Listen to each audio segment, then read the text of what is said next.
What's going on, guys? Welcome into the Fantasy Slant, brought to you by Pro Football Focus. I am your host, Mike Tagliere, here with the Waiver Wire edition of the Fantasy Slant. We're heading into Week 15. I have my usual crew with me. I have Brandon Marianne Lee, Dan Kelley, Nathan Jahnke. We are going to talk about all of your waiver wires. And what we do on the show, we aim to target guys that are at least 50% available in almost all leagues. So that's what we're going to do today. But before we do that, I need to vent. I need to treat you guys as my my booth to let out my frustrations. I was going into the Sunday night game against Britt Devine, who, by the way, Brandon and I do a show with him on Thursdays for Roto Grinders.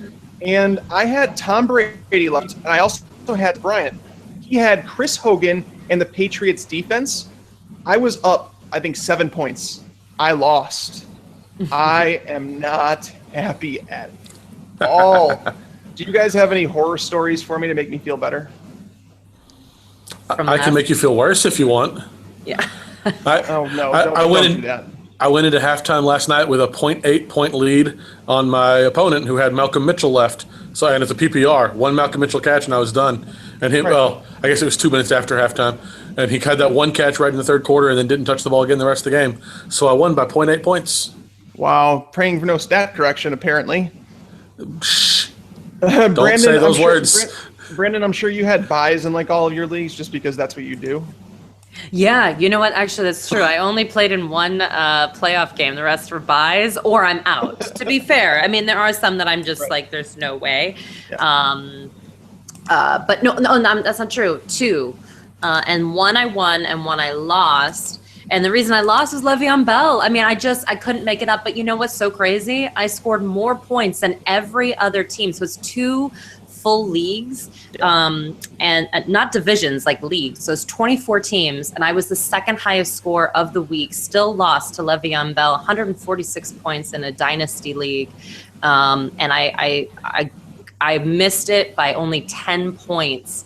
I almost won the whole thing. I mean, I'm so mad because my team is better, like overall, like no doubt better, and I'm still gonna lose by 10 points. So I'm hoping to come in a solid second. This is the SiriusXM Dynasty League for the Fantasy Sports Radio channel, and that it hurts. But yeah, I'm either really good or I'm really bad in my leagues this year. And I think that a lot of us feel that way, right? Like you either knew your stuff and you didn't have any injuries, or you knew your stuff, you did have injuries, and there was just no coming back. Because actually, we did this waiver wire show, but there were very few high quality waiver wire ads on the season. Yeah, it was very Absolutely. It was a weird year. There wasn't like any Peyton Hillis or anything like that, like came out of the blue and just kind of won you fantasy leagues.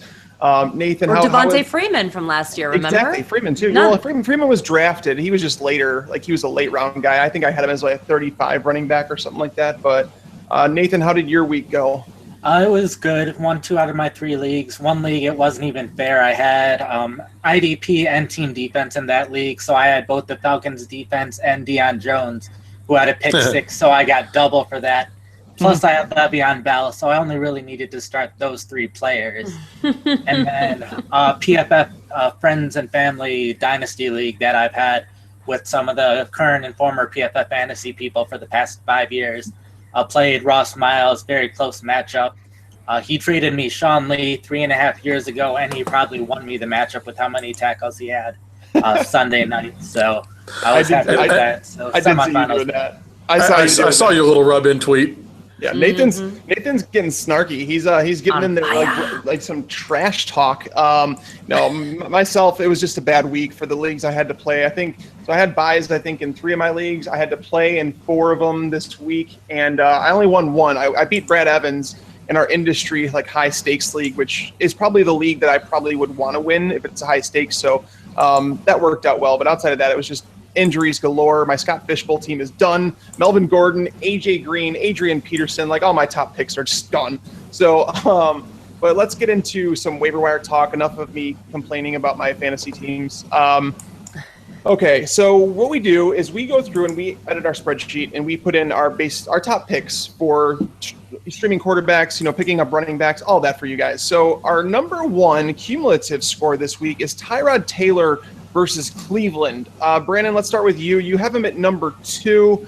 Over our next guy, it's going to be Sam Bradford, but you have him number 1. So what brings you to Tyrod Taylor and Sam Bradford as your 1 and 2 options? Cleveland and Indianapolis. If you are playing this kind of desperate ball late in the season, first of all, you're probably not in the playoffs. Second of all, maybe you're looking at this from a DFS perspective, and that would be fine as well. We might as well add that to the waiver wire show at this point, right? But you want to look for the matchups. That's going to be the most important aspect to what you do as far as your quarterbacks are concerned. And you just can't ask for better matchups than Indianapolis and Cleveland. So Tyrod Taylor is also kind of playing for his job, which I find absolutely absurd, by the way. Of all the problems they have in Buffalo, the fact that they're like, well, I don't know what we're going to do at quarterback. I'm like, please.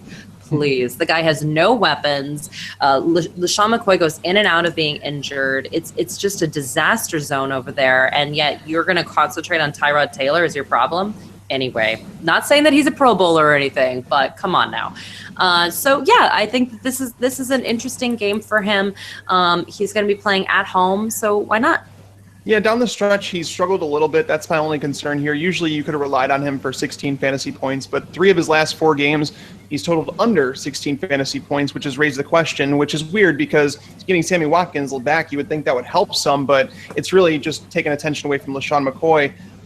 But Daniel, let's go to you because you and I are lower on our number 2 option, who is Sam Bradford. He's actually the cumulative number 2, but I have him at 4. Daniel has him at number 5. So Daniel, what about Sam Bradford do you not like? I just can't find a ceiling there. If you're looking for a quarterback, especially if it's a situation where you are in your playoffs and you need to win, you need someone who has a high ceiling. And what's the most you can hope for out of Sam Bradford? I mean, if he went for 300 yards and 3 touchdowns, I'd be blown away. So, yeah, if you need someone with a reasonable floor, 12, 14 points, feel good about everything else, fine. But that's not exciting. I want someone who has a chance to not win me a week, but put me right up near the top of the week. Yeah, I suppose for me, it's more down to your team construction. If you're looking for someone safe, I do believe that Sam Bradford can offer you 15, 16 fantasy points this week. But again, like Daniel said, I don't think you're shooting.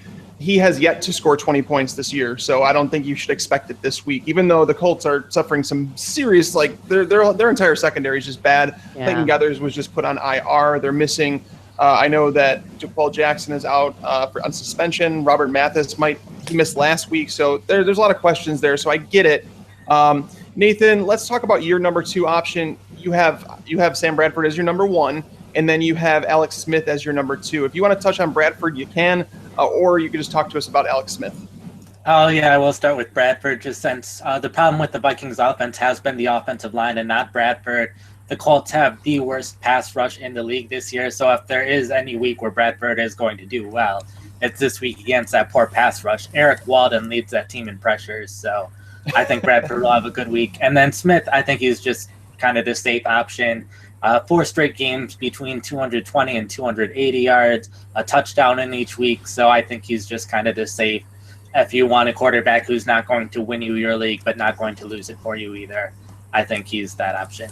Yeah, that's how I feel. I started going through and I'm a big fan of Spencer Ware, but I've been forced to go back and look and see what kind of has held him back recently. And what I came by is that Parker Ehringer, I think that's how you say his name. He has, ever since he's been out, Spencer Ware, there's been games he's missed and he's out, obviously. Spencer Ware just hasn't been the same running back without him on the offensive line. So Alex Smith is interesting to me versus Tennessee because Tennessee has looked awful. There was a reason I liked Trevor Siemian last week. But let's talk about a more polarizing individual right now because there's a divide here. Daniel and I have this guy at number 1 in our quarterback streaming guide, and then Brandon and Nathan have him at number 5 and 6. Brandon, why do you hate Colin Kaepernick so much this week? Well, I don't hate him, but I will say that Atlanta's defense is not as terrible as you think it is. And I think that, they're playing at Atlanta, and it seems like Kaepernick's kind of lost a step here. Jared Goff, he threw 2 interceptions, Carson Palmer an interception. A quarterback hasn't gone over 20 fantasy points since week 9 when Jameis Winston did it. So I just think that when I see Colin Kaepernick play, when I saw the game, I just don't think he's the same guy who was getting 20 fantasy points prior. And that just is from an eye standpoint. And then statistically, of course, obviously he's fallen off a cliff as well, right? So obviously 1 completion in week 13, which was absurd, but only 15 completions for 133 yards and a touchdown in week 14. And that was against the Jets. I wonder if the thrill is gone. Well, here's my take on it. And Daniel, I'll go to you and I'll ask you about this too, because obviously we want to find out, what the middle ground is here on Colin Kaepernick. For me, I felt like the Jets matchup didn't really match what Colin Kaepernick does well. The Jets contain the run usually pretty well. Obviously, Carlos Hyde defied that.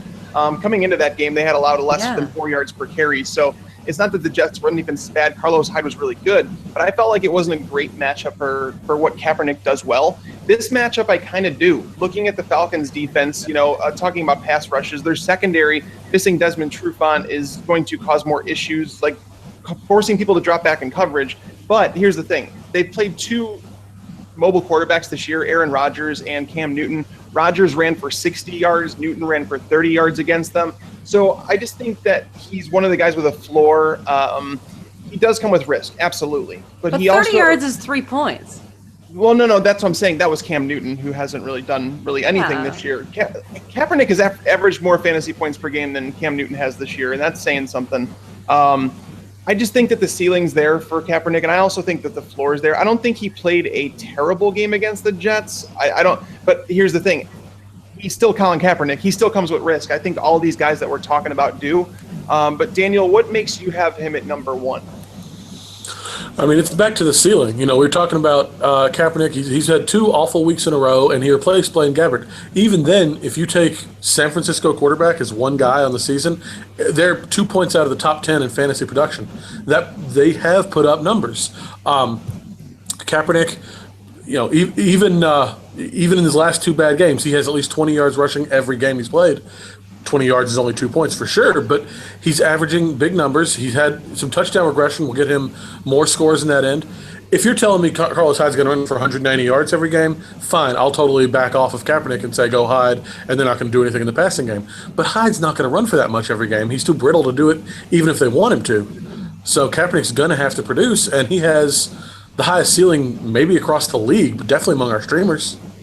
Well, so Nathan, I'm going to give you your chance to talk about Kaepernick, because I'm actually, even after talking about it and going through some of these other guys, I don't know if I would have Kaepernick number 1. So I'm curious to hear your side of the argument, just to see if you could help sway me away from Kaepernick then. Yeah, I'm not even positive he's going to finish the game, and I tried to avoid starting quarterbacks that I'm worried could get benched. I don't think he's any better than Gabbert this year. In terms of actual football play, he's looked fairly bad these past 2 weeks. So I don't think he's the future in San Francisco either, and they're clearly a team that's not going to make the playoffs and should be playing for the future and seeing if one of their other quarterbacks could be the future, since I really don't see Kaepernick staying there. And just after 137 passing yards over the past 2 weeks, that's just not someone that I can trust if you're playing for a semifinal game right now. Yeah, no, that's true, and that's the concern. And honestly, so the reason I like the matchup is because the rushing, but Carlos Hyde being healthy, Carlos Hyde rushing for as much as he did last week, it's something you should consider, because Atlanta has really struggled with volume running backs, so that's something to pay attention to. Brandon, one person that you have over Colin Kaepernick, and not a lot of us agree with you, but you really wanted to have him onto this panel here. Talk about Trevor Siemian and why you feel like he's a decent streaming option against New England. Yeah, I mean, I don't know how you can sleep on a guy who has back-to-back games with 300 passing yards. And I know, it was against Tennessee and Kansas City, but hey, points are points. And this week he's going up against the New England Patriots. And whether you like it or not, the New England Patriots give up a decent amount of fantasy points to opposing quarterbacks because they're passing the ball to keep up with Tom Brady. It's actually a game script and matchup favorable thing for Siemian. I don't know why we wouldn't consider him. I mean, when you look back, Joe Flacco obviously got over 300 yards last night. Russell Wilson, for crying out loud, got over 300 yards against them in week 10. It's a variety of quarterbacks are able to do a variety of things on New England because people get creative against the Patriots. They're going to be playing at home in Denver. I like that. Trevor Siemian is not the problem on that offense in the way that their running game is a disaster. So they have to throw. You're saying they're not going to make 50 attempts again. Maybe not, but they're going to make at least 40 because they cannot run the ball with Justin Forsett, with Devontae Booker, with anyone they put behind that line. So I don't know what the deal is there, but they're not running, so they're passing. And he's definitely developed the chemistry with both Emmanuel Sanders and Demaryius Thomas, both of which were in the top 10 in terms of wide receivers this week in both standard and PPR formats. So I just think that it's something that you need to consider. And yes, Tennessee's doesn't look great, but frankly, New England's giving up a bunch too because they have to, because teams are passing on them all the time. So I just see that continuing into this week. Well, then, but in order to be behind, which usually the Patriots' opponents are falling behind, and I understand the logic there, I really do, and they have allowed multiple passing touchdowns in 4 of their last 5 games, but do you really think that Tom Brady's going to put up a bunch of points on Denver where it needs to be a shootout? You know what I mean? No, but LeGarrette Blount will.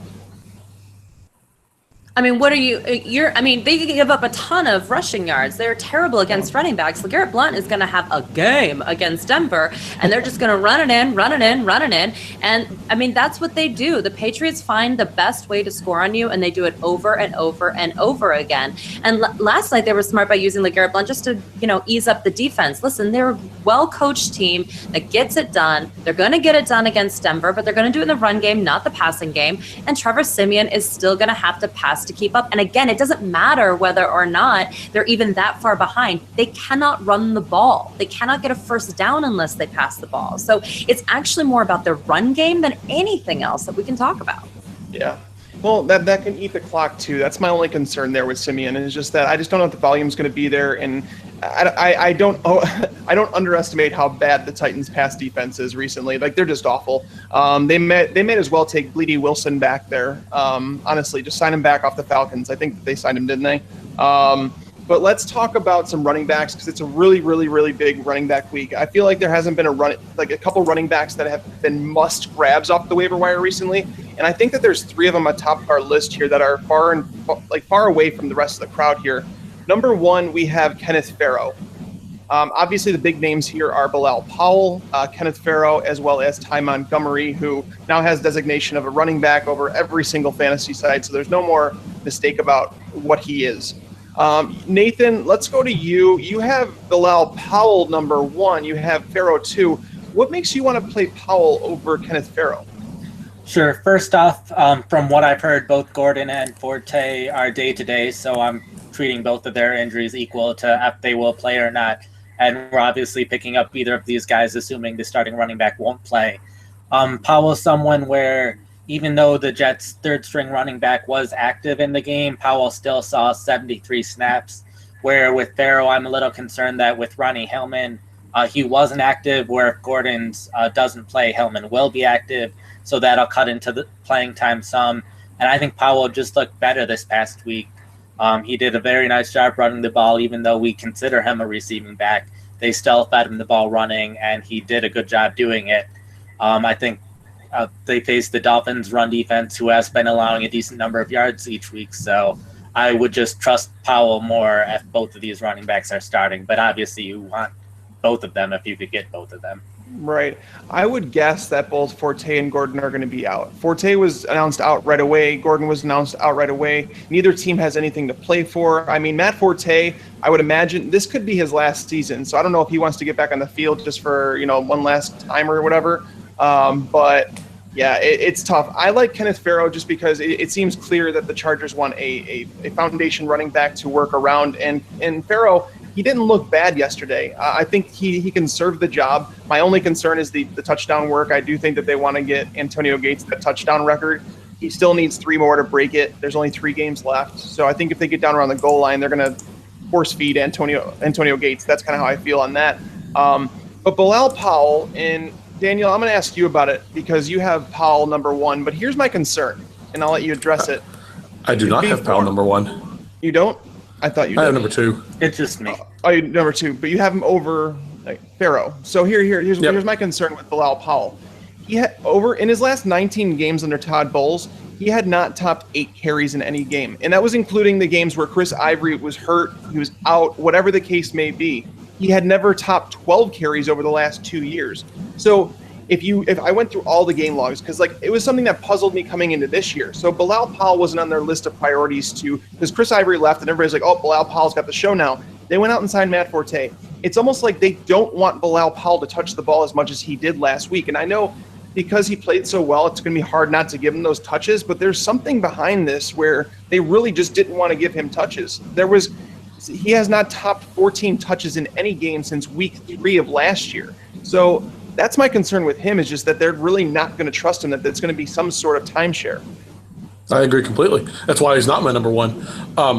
The reason I think that he got so many touches this past week after Forte went down is that he's a similar style player to Forte in a lot of ways. And so when they had the Forte game plan, he goes down. Sure, Powell can do the same stuff.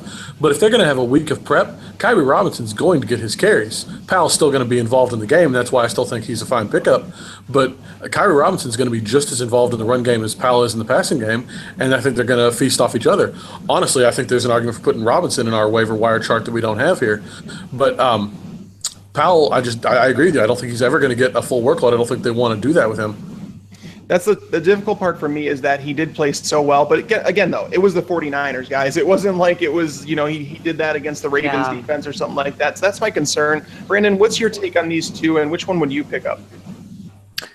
Well, for me, it's Pharaoh, because he did well against Carolina as opposed to doing well against San Francisco. But to me, they're pretty much even. It just was based off of the matchup. I felt like, of course, if Bilal Powell hadn't done as well as he did, I would have been very concerned, and I would have said, don't even touch him, because they're going to go somewhere else next week. But he did his job, and that's great. So he's at the top with Pharaoh. But to me, I also just feel like they have to run in San Diego, and this is a good matchup for him against Oakland.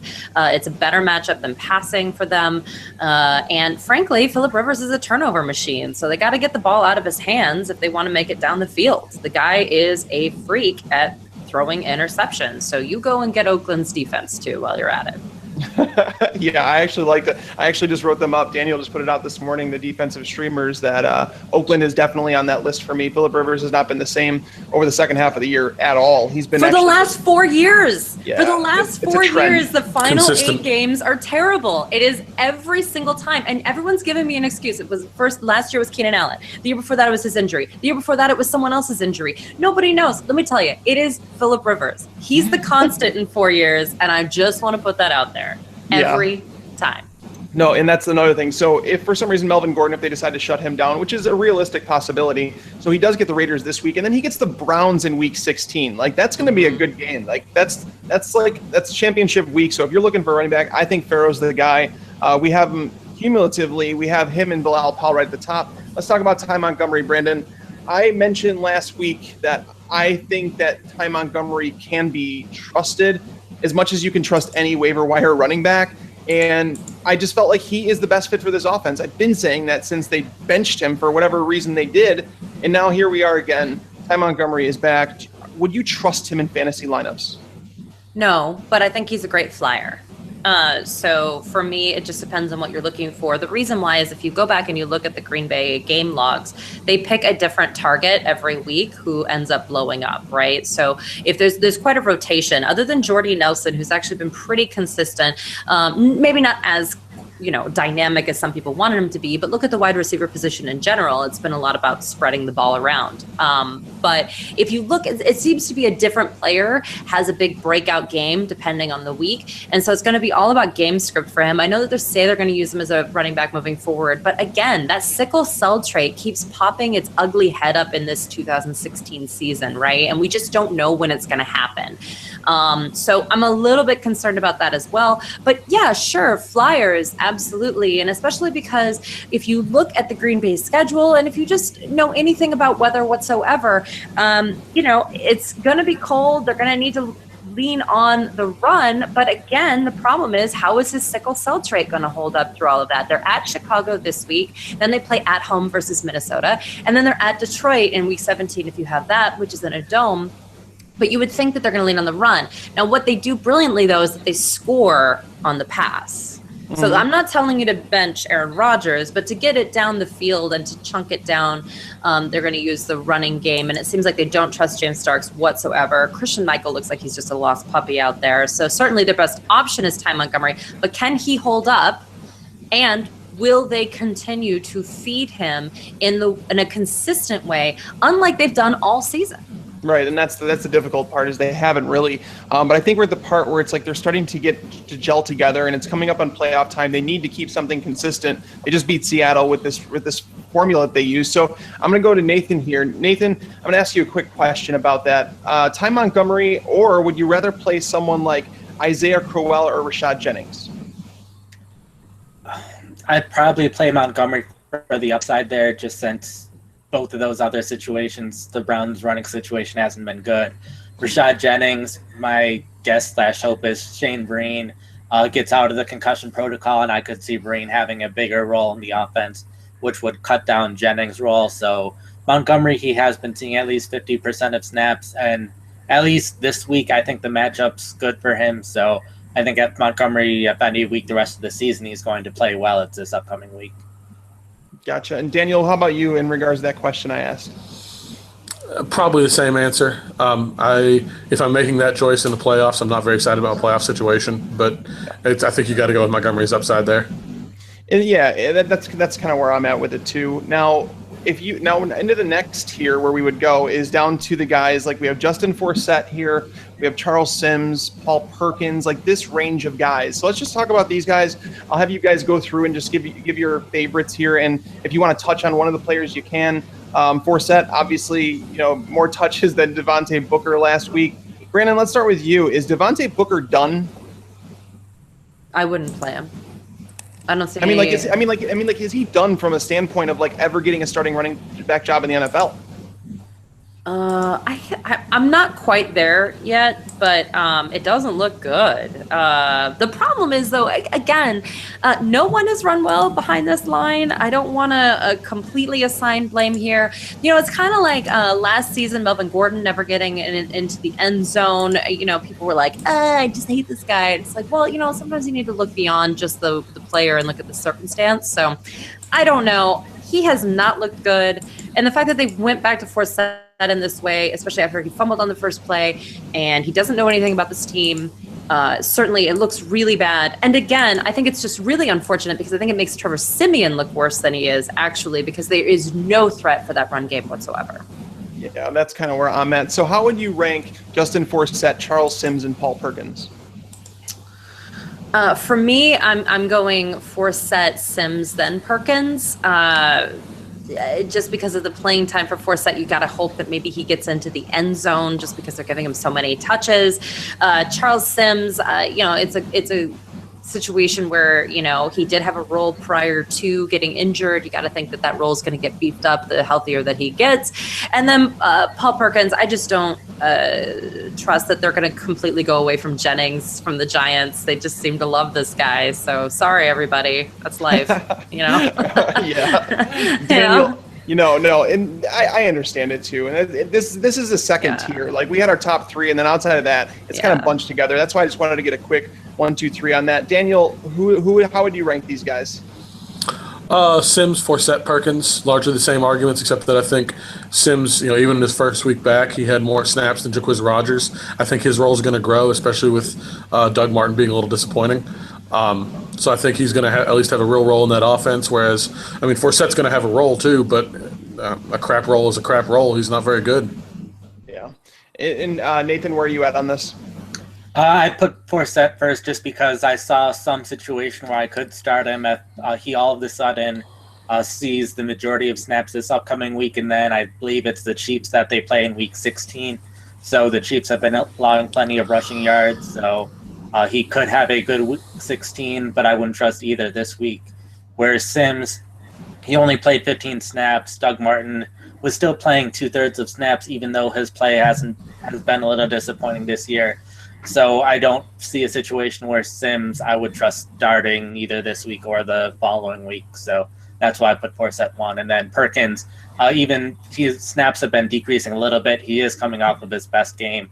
But if Shane Vereen's back, he's going to cut into Perkins' snaps. He's going to cut into Jennings snaps, and it's just going to be a big mix of everyone seeing roughly a third of the snaps, so no one wins.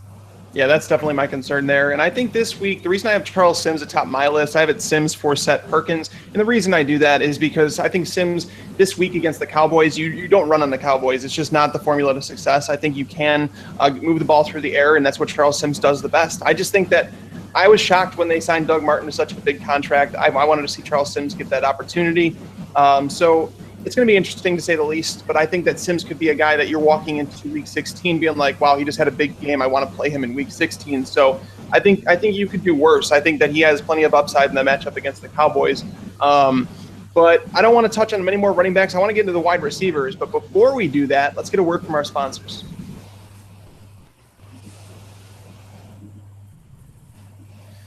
Okay, guys, so I created this sheet last night before the game, and we're just going to touch him at the top of the show, and that's Chris Hogan. I want to make it a point to talk about him just because, obviously, they used him in a multitude of different ways last week. They were handing him the ball last night. They were targeting him. Obviously, he had the game of his life to destroy my playoff hopes in our Dynasty League. So, Brandon, is Chris Hogan a guy that we should trust? Like, is he someone that, like, maybe Malcolm Mitchell territory? Like, I actually had them ranked pretty close this week because I feel like Hogan was playing more snaps. I just was waiting for that game to happen. Or is it going to be like an extremely risky scenario where you do start him?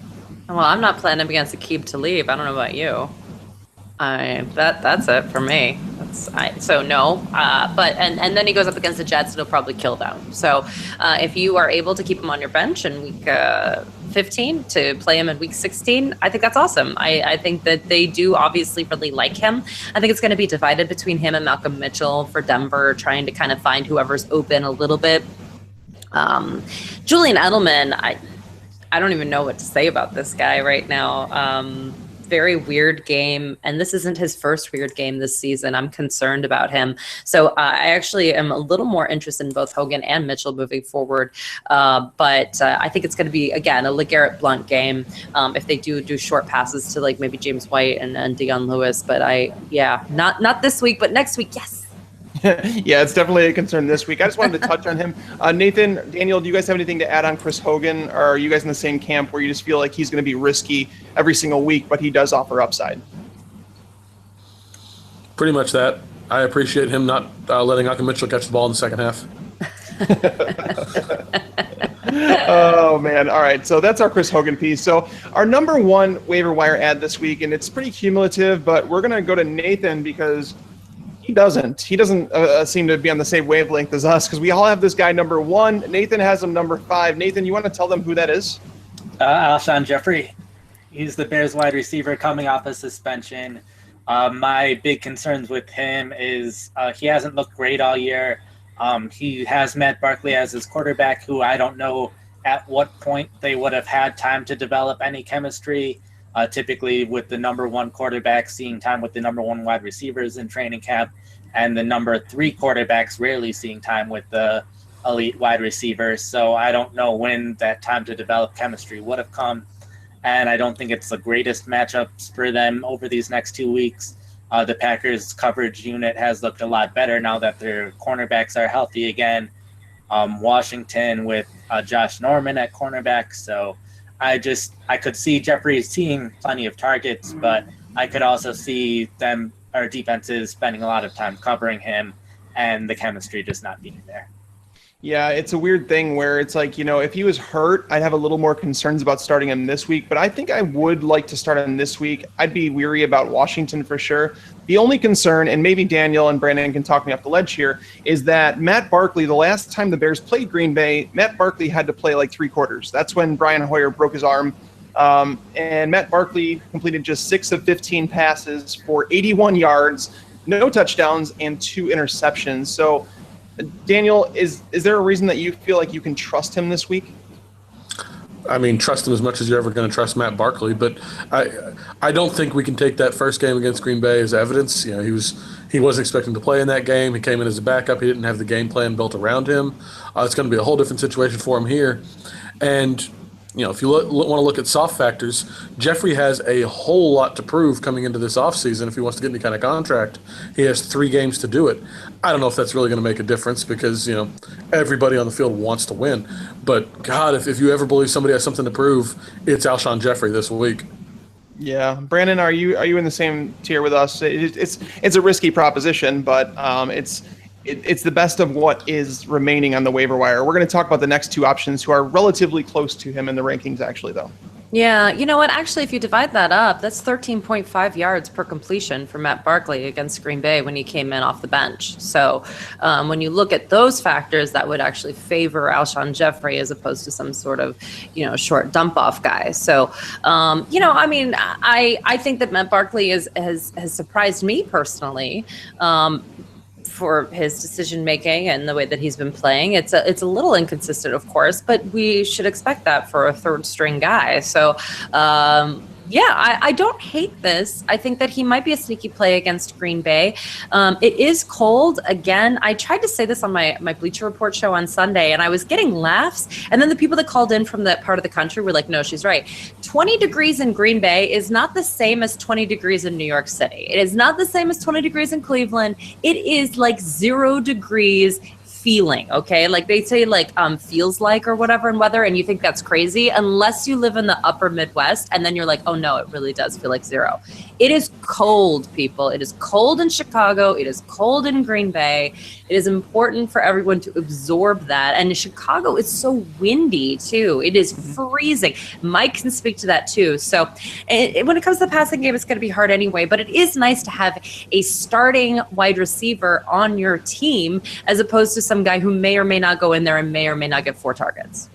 Yeah. Well, that's kind of where we're at, though. Every week we've been looking for that Bears wide receiver, whether it be, Cameron Meredith this week. It's Jesus. The week before it was Josh Bellamy. The week before that it was Marquise Wilson. So it's just like we don't know where to look with the Bears. And I think against Green Bay, it's interesting to say the least. I still do think the matchup is favorable, despite the cornerbacks getting back healthy. I know Randall's back, but it's still a matchup to target, I think, in DFS or in streaming, and especially when you're looking at Alshon Jeffrey. I just don't know if many players offer the upside he does.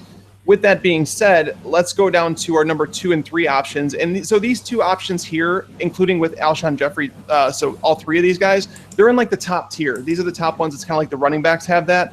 The other 2 wide receivers we have are Dontrell Inman and Taylor Gabriel. Obviously, Gabriel had a big game against the Rams. Nathan, you seem to like him an awful lot. You have him as your number 1 addition. Do you think that Julio Jones is going to miss more time? Do you think that Julio Jones coming back is actually helpful for Gabriel so that he doesn't see as much attention? Yeah, I think either one of those things could be true. If Jones comes back, that could be helpful, taking away the coverage, or if he's gone, that could mean more targets. But he has seen 5 to 6 targets in each of the past 3 weeks, 75 or more yards in 3 of the last 4 games, 4 touchdowns over the last 4 games. I think the matchups against the 49ers and Panthers over these next 2 weeks are pretty decent matchups for wide receivers. So I just think he could continue to have some of these big games that he's been having. Yeah. Well, so you also you have Inman here relatively close. You have him at number 2. So let's go to Daniel. Daniel, you have Gabriel and Inman down at 3 and 4. You actually have Marquise Lee over them. So if you want to talk about Marquise Lee and why you would take him over someone like Dontrell Inman or Gabriel, let us know. How many times I've talked about Lee on this show at this point? Yeah. The last 7 weeks, he's the number 1 Jacksonville wide receiver. He's outscored Allen Robinson, Allen Hurns, all of them. He has running through his fantasy point totals per game since week 6. 10, 0, 8, 5, 11, 9, 3, 11. He's not a superstar by any means, but now that he's healthy, he's producing. He produced this past week against Denver, or against Minnesota. There's not really a downside to this guy once he's healthy. 6 targets a game for 6 straight games. I like his upside. I think I would still take Allen Robinson first in Jacksonville, but even if you told me Allen Hurns was healthy, Lee's an easy number 2 in that team. Yeah, if Allen Hurns is out, that obviously helps his stock. But for me, I think it's clearly Inman here. Inman's my number 2, and Brandon, you agree with me, so you could chime in after this. I wanted to say, since week 7, Dontrell Inman has seen 46 targets, which is just 6 behind Tyrell Williams. He's caught 1 more pass. just 50 less yards, one less touchdown. Like, he's like Tyrell Williams part 2. Like, that's what he's offering you. He's getting at least 6 targets in seemingly every single game. I don't know what's not to like about Dontrell Inman at this point. I think he actually may be the only healthy Chargers wide receiver. I think that Tyrell Williams is still dealing with a little bit of a shoulder thing. Travis Benjamin has not been the same since he was hurt. Talk to me about Dontrell Inman and Taylor Gabriel. Dontrell Inman is a slot receiver, right? And so, as I said earlier in the show, Phillip Rivers is throwing interceptions like candy. So these dump-off passes are actually really helpful for him. And I think that we're seeing that. He's targeting Inman more and more. Inman has 3 touchdowns over the last 3 weeks, every single game. Also, he is our 3rd-ranked slot performance receiver since week 10, behind Stephon Diggs and Randall Cobb. We have him. He has a great catch rate. He only has 1 drop on the season. I mean, he's someone that he can now trust. I think actually Dontrell Inman and Hunter Henry are incredibly underrated on this San Diego offense. If you watch the game, those are the people that are consistently there and consistently making the plays when called upon. Now, they're not getting, excuse me, as many targets as I choke because I'm so excited about Dontrell Inman. But I think that moving down this stretch, they want to cut down on these interceptions. They're losing games due to Phillip Rivers' wild arm, and that to me means shorter passes. I'm very into Dontrell Inman and Hunter Henry. They're going to be huge bargains for me this week. They're huge sleepers for me this week. I like everything about them moving forward. Yeah, at least 9.3 PPR points in each of the last 6 games for Dontrell Inman. Taylor Gabriel, I think, comes with a little more risk. I don't think he offers any more upside because he's not going to get 10 targets in a game. That's just not what Taylor Gabriel is out there to do. You've seen Aldrick Robinson get involved. You've seen Justin Hardy getting some targets. So they're going to spread it around. It was really odd to me. And by the way, Nathan, I want to ask you about that. Did you get to see anything with the Atlanta game, why Devonta Freeman was so low used? I am not sure off the top of my head why he was so used not that often. Gotcha. I was just wondering because a lot of my friends were texting me. They're like, all this stuff. Why is he not playing? I'm like, I haven't seen anything about an injury. So I was wondering about that. But Marquise Lee is definitely interesting. I just worry about Blake Bortles and the consistency of him. If Allen Robinson can't get it done on a weekly basis, I just don't. As Daniel was talking about, Marquise Lee has been up and down. Nathan, you're extremely low on Marquise Lee. Do you want to let him know why? It's just, while he had the good game last week, he has consistently been seeing those targets, but he had between 34 and 52 yards in each of the 4 previous games. So just the lack of consistent getting yards compared to someone like Gabriel and Inman recently. And also one reason I had Inman higher is just because he plays the Browns in week 16. And then Robbie Anderson, someone we haven't talked about yet, but he's seen 11 targets in each of the last 2 games. So that's a bit more targets than what Lee's been seeing. So that's why I have Lee lower. Well, let's stay there. Let's talk about Robbie Anderson. You're the lowest on him. We'll go across the board on this one because I think he's an interesting one that people want to hear about, to hear your thoughts. So why Robbie Anderson down at 6? While he's seen the targets a ton with Bryce Petty at quarterback, catches at 40-plus yards in 3 of the last 4 games, it's mostly matchup dependent that I'm not as high as Anderson. He could see, it's the Patriots this week that they play, I think. Miami this week, Patriots, Miami and this week, week 16. Yeah. So I don't think those matchups will favor him and his deeper completions, and especially I could see the Dolphins getting a ton of pressure on that offensive line, so I could see that leading to Petty having a really hard time, especially trying to get those bigger completions. So while he's seeing the targets, I just don't think the matchups are going to help him with the pass rush the Dolphins have and the cornerbacks that the Patriots have. Yeah, that's the thing with Robbie Anderson. I like him a little bit more than that, but my concern is, like you just talked about, the matchups that he has coming up are not they're not ideal. He hasn't been great. He has seen 11 targets in each of the last 2 games, but he has dropped 3 passes in the last 2 games. Bryce Petty's also been intercepted twice when targeting him in coverage. So, Daniel, is that the reason that you're kind of down on him as well? I just don't know that there's that much to be excited about. I feel like these are going to be his, not games of his life. He may have a career ahead of him, but games of his season. And I just don't see a lot of upside. He's fine. If you end up with him when you're in a situation, great. But I'm not going to pick him up and say, woo. Well, Brandon over here, when I mentioned his name, she was raising the roof. So we're going to give her a chance to talk about Robbie Anderson. Well, we kind of touched on this a little bit with Matt Barkley, right? So Bryce Petty didn't have a lot of time with Brandon Marshall. He hasn't really established a relationship with a lot of these receivers. It is incredibly clear that he has a relationship with Robbie Anderson. They might be best friends and hang out like on the weekend and go to happy hour. I'm not quite sure, but there is a lot going on there. If anyone is going to do anything in these two matchups, it's going to be Robbie Anderson. And I think that you have picks out there, to be entirely frank. There is no one else on this list that I think will get double-digit targets next week. I mean, and I think Robbie Anderson's going to do that.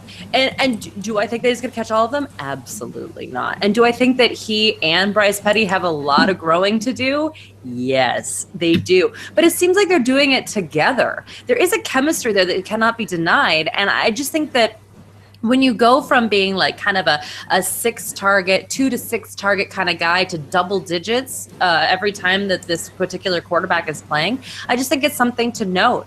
And from a DFS perspective, which again, because we're on a waiver wire show with people that probably don't have to do a whole lot of waiver wires because they're in their playoffs, he is still cheap. He is still someone that you can get on the fly. So to me, he's one of the only people here that's going to be available, because let's be honest, if you're in a competitive league, which I'm assuming you're listening to Pro Football Focus, so you are, you probably don't have Dontrell Inman or Taylor Gabriel out there. You might have Robbie Anderson because no one believed in this guy or Bryce Petty. And based on the matchups with both Miami and New England, they're going to have to pass. They're going to have to get MMF Forte out. I mean, I just think Bilal Powell and Robbie Anderson might be really interesting plays this week. Yeah, the volume has definitely been there. It's definitely been there. And I know Brandon Marshall, he came up a little hobbled at one point in the game on Sunday, so I'm wondering what's going on with him. He'll probably just miss some practice time and play. That's just kind of what he always does. And we have to touch on the tight ends before, so I'm just going to give you guys a couple more names in order that we have them. Would be Pierre Garçon, Kenny Stills, and then Tyler Lockett, Anquan Bolden, and then J.J. Nelson at the last. He's only had 2 targets the last 2 weeks, 1 carry. It's just the production can't continue like that unless, of course, Michael Floyd gets suspended, and then we're in a totally different conversation, because that's entirely possible now that he got a DUI just the other day. Let's talk about tight ends real quick, and I'm not going to waste any time. I'm going to go right to Nathan. We're going to let him gloat about his Jermaine Gresham call last week, and the fact that saying that he should have been one of the better waiver wire pickups of the week. Yeah, we talked about 5 tight ends last week, and Gresham was the best out of the 5 that we talked about. He gets 5 catches a game, get you 40-ish yards, which is what he did last week and probably what he'll continue to do. So if you're streaming a tight end at this point, he's not going to be the guy to win you the league. But if you want someone to just get you those 3, 4, 5 points at the tight end position, he's someone that you can plug in there. And I think that's true again this week. He's now seen 32. In PPR, he's decent. Yeah, no, that's what I'm saying. He's seen 32 targets now in the last 6 games. He's only topped 38 yards once, but he has scored in 2 of the last 4, I think it is now. He's topped 38 yards twice. So, Daniel, are you going to eat crow on this one, or are you still going to say that? No. Great. I'm so happy that in a week where all the tight ends are miserable, Jermaine Gresham finished 14th at the position in fantasy scoring, and you guys are saying, whoopity-doo. This is fantastic. It's a garbage position. If you're picking up somebody, as Brandon wrote a week ago, you want someone who can score a touchdown. And maybe if you want to say Michael Floyd's out this week, maybe that ups Gresham's chance to touchdown a little bit. But I'd rather take a guy who might get me 10 yards but might get me 10 yards and a touchdown over, Jermaine Gresham got 40 yards. You want someone who has a touchdown. I don't think I was wrong last week, because I still wanted someone with the touchdown upside. I'm dying here. I'm okay with Jermaine Gresham in a PPR format. Seeing the targets that he is, with John Brown obviously being on limited snap counts, David Johnson wearing down as the season goes on. It's something's got to give here, and it's been ever since the bye week. So they've obviously tried to get him involved. So I'm fine with him in a PPR league. Our consensus is actually Jermaine Gresham as the number 1 tight end, because Nathan just put GOAT in his ranking of Jermaine Gresham. Goat has two meanings, guys. Daniel, you and I both have the same tight end at number 1. We have Dwayne Allen, and I think that goes back to talking about touchdowns and players that have touchdown upside. Dante Moncrief looks like he might miss some time. The Colts did sign a practice squad wide receiver, so it seems like Dante Moncrief is likely going to be out. Do you think that Dwayne Allen is a guy that offers that touchdown upside?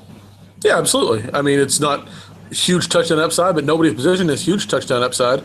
But, with Moncrief, the touchdown maker, probably out, as you said, Allen's shot at a touchdown is as high as just about any tight end outside of Tyler Eifert.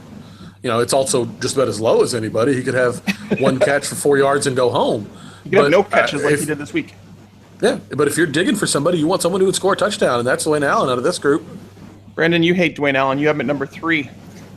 The Minnesota Vikings have allowed 2 touchdowns all season. The Cleveland Browns, who will be going up against the Buffalo Bills, have allowed 11, the league high. And God help you if you pick up Charles Clay. That's true. Actually, go ahead, Brandon. You can make your case for Charles Clay because you have him above Dwayne Allen. Yeah, I do. No, I mean he's bad. I mean, don't get me wrong, but he did score a touchdown last week. This bizarro Tyrod Taylor talk, try to save your job, whatever. They're playing at Buffalo. The team plays better at home. And they're playing the Browns. I mean, if anyone here has touchdown upside, just to be technical, it is Charles Clay. And if you're in a standard league, that is important. He did finally go over 50 yards for the first time since week 6, but he has gone over 50 yards 1, 2, 3 times this season, which again, not a lot of these guys have done that. So Dwayne Allen to me is so boom or bust, and I don't see anyone booming against the Vikings at home in their dome. Well, so Charles Clay, the reason that I'm with Daniel on this one, he's my last ranked one, is because I don't think he does offer touchdown upside. I think last week in the snow, he got his first touchdown of the year. He has seen plenty of targets too. He's averaging just 6.5 yards per target. That ranks 41st of 59 tight ends who have played. It's obviously. But Dennis Pittett's worse than that. Well, Dennis Pitta, that's what we're going to talk about. Dennis Pitta right now. Disaster zone. Nathan, you want to let her know why Dennis Pitta is higher on the list than Charles Clay? You can. They're the same. They've barely been doing anything all year. Pitta, he had 18 yards against the Patriots, just one game over 35 yards over his last 6. Only one game this season where he's had any touchdowns, where Clay, we're only talking about him because he had a 40-yard touchdown catch, and if it wasn't for that, he'd also be someone who's been barely getting 20-ish yards on a lot of these games recently. So the bottom of the barrel tight ends.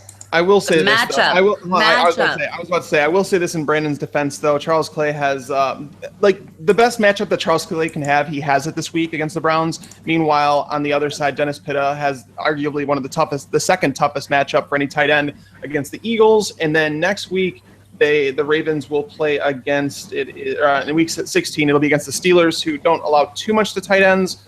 So the Charles Clay matchup factor is there, but at the same time, believe me, you don't want either of these guys. So if you can help it, don't grab either Dennis Pitta or Charles Clay. Hopefully it's a garbage position. You can't, it's just throw it all up in the air, throw the dice, hope that it is a horrible position. Look at the productivity this week. Disaster. I want to say something. Let's not overstate how the Browns against tight ends. Here's the guys who scored on them this year: Jordan Reed, Rob Gronkowski, Martellus Bennett, Delaney Walker, Jason Witten, Tyler Eifert. That is all but two of the touchdowns. Charles Clay fits in that group, right? Yeah, they're perfect. He plays the same position. As they've been struggling against tight ends, but they've played the best group of tight ends in the entire league. The regular guys don't do a lot against them. The Steelers had 5 yards. The Giants had 12 yards. Just looking at it, they're not great against tight end. They're not great against anybody. They're the Browns. But I'm not putting Charles Clay up high on my list just because he's playing a team that gives up touchdowns to the He-Man. Dennis Pitta got over 100 yards against the Browns. I mean, come on now. In week 2. Still, it's Dennis Pitta. So then we should have Pitta ahead of Clay. No, there's no way. Pitta's terrible. That's the only good game Pitta had all season, with averaging more targets than Charles Clay. He has less, and he only had 1 week of any touchdowns. Same thing as Charles Clay. But still, he's. I mean, there's just it's atrocious. Pitta is bad, guys. It's bad. Clay is bad too. No, but he has more games of over 50 yards than Dennis Pitta. Okay. Okay. Well, we're arguing about. I determined that you both lose. F versus D grades here. Yes, but nobody wins. Nobody wins here. If you're playing Charles Clay or Dennis Pitta, you're losing. Guys, all right. Let's do something fun on the way out. Nathan, I'll start with you. Let's go. I'm gonna have you give your Twitter handle, and I want you to give me a bold prediction for Week 15. Okay. First off, PFF_Nate Jahnke. That's PFF_NATEJAHNKE. And I'll actually talk about a wide receiver that we kind of skipped over earlier. I think Kenny Stills could have a big game. He's coming off of his best game of the season, I believe, 6 catches on 7 targets for 97 yards and a touchdown, 6 touchdowns on the year, so he has that touchdown upside. If Ryan Tannehill is hurt and Matt Moore is playing, Matt Moore is a quarterback who likes throwing deep a lot more than Tannehill does. When Moore was last playing in 2011, threw a deep 17% of his attempts, which was 4th most for quarterbacks that year, where Tannehill's at 9.8%, which is 5th worst for quarterbacks this year. And they're facing a Jets defense who's allowed 861 deep passing yards, which is 6th most in the league. So I could see Stills having a big game this week. Boom. That's analysis right there. I like it, Nathan. Daniel, go ahead and give your Twitter handle and give us a bold prediction for Week 15. It's probably not going to be as good as Nathan's, though. You know that. It's not. I love Nathan's prediction, honestly. I am at Daniel T. Kelley, and that's Kelley with an EY. And my bold prediction is that A.J. Green returns this week and has 100 yards and 2 scores. And that bold prediction is almost entirely because I noticed he'd been dropped in a league that I'm still alive in, and so I just put all my fab on him. And so I want it to be right. I like it. Brandon, go ahead and give yours. All right, you guys. This one's a little crazy. I believe that Kenny Britt is going to go over 1,000 yards this season, this week. That's right. For the first time in his career, yes. And I believe that he's going to have a little bit of a renaissance here at the end, minus Jeff Fisher.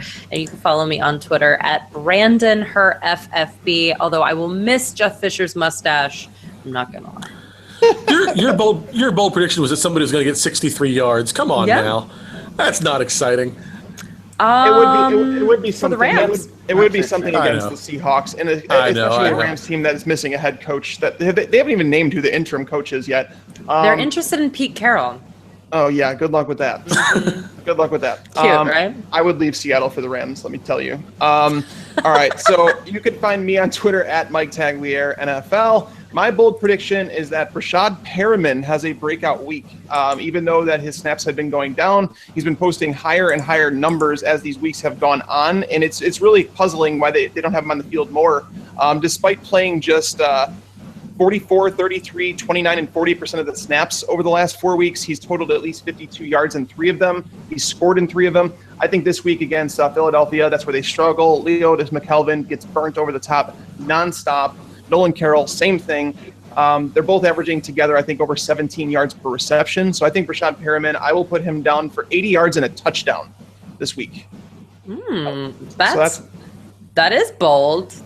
Yeah. Put my hair back. I'm going with it. I'm hoping he sees some more snaps because the deep ball is where they beat him. And that's why I like Deshaun Jackson this past week. So thank you guys, as always, for tuning in. Hopefully this was something a little fun at the end of the Waiver Wire show if you stuck around. Maybe we'll do it next week too. But thank you guys, as always, for tuning in. And until next time, lights out.